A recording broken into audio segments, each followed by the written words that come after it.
Welcome to the Kids Table. We take a seat at the Kids Table every week with Money Savvy Generation founder Susan Beacham. Thank you for being here. Love being here. All right. So this is a phrase that we have said a million times. Every financial expert will say it. I mean, it's just right. Live beneath your means.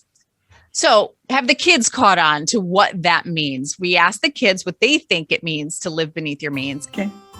What does it mean to live beneath your means? It means to have a budget and not go over with your budget. I think it means to not overspend what you have. So like if you don't have a certain amount of money, then don't spend more than it. So like spend under what you earn so then you still have money. What does it mean to live beneath your means? Needs or means? Your means. Let me think. Should we wait or should we move on? Should we bring Susan in? Yes. Okay. You know, I love a kid's take on these questions because they're always so good. I mean, they're always so much smarter than I think most parents would think if they ask their kids, what does it mean to live beneath your means? You know, of course, you spend less than you make. I mean, that is a given, and they get that. But as parents, how do you translate that in a meaningful way to your kids? Well, you do it by introducing, yeah, you guessed it, allowance. Because allowance is the gateway to budgeting.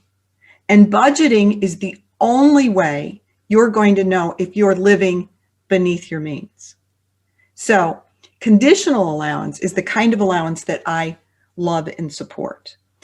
It can be paid on the condition that certain conditions are met.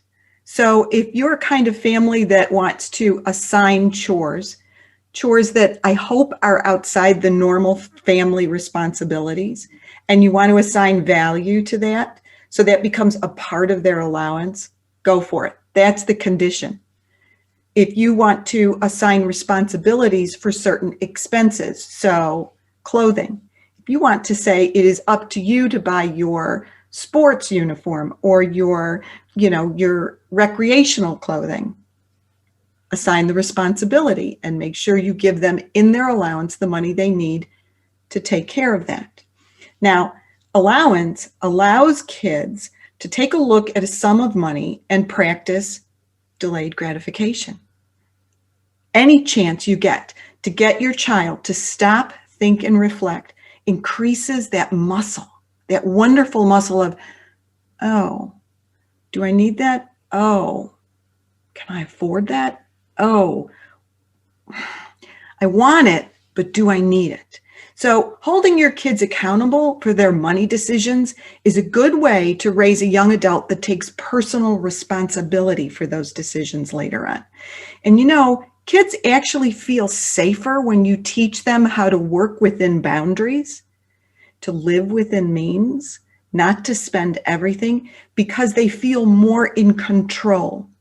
Think of the person who never balances their checking account. I've never met a person who says to me, yeah, it's not a problem. They're all anxious about it. They just don't want to do it.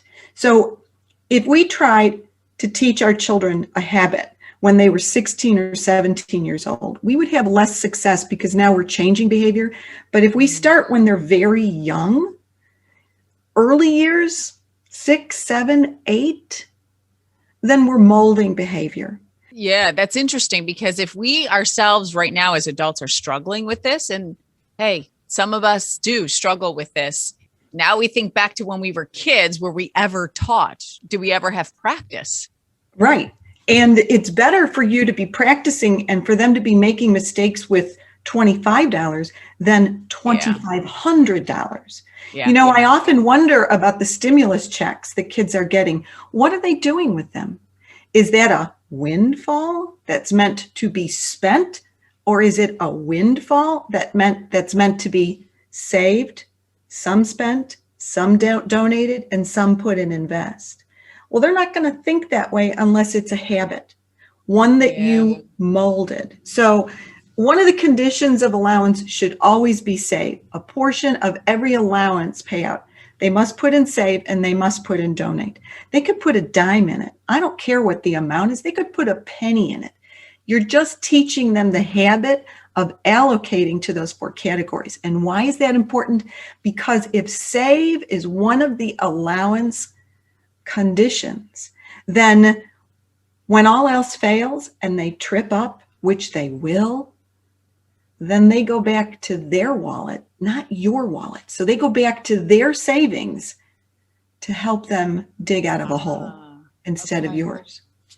I would love for you to take a look at my blog, susanbeacham.com, because I talk about all these topics, lots of information, or go to our website, moneysavvy.com, which has a bunch of tools to help you have this conversation and continue to have this conversation. All right, perfect. Have a good weekend. You too.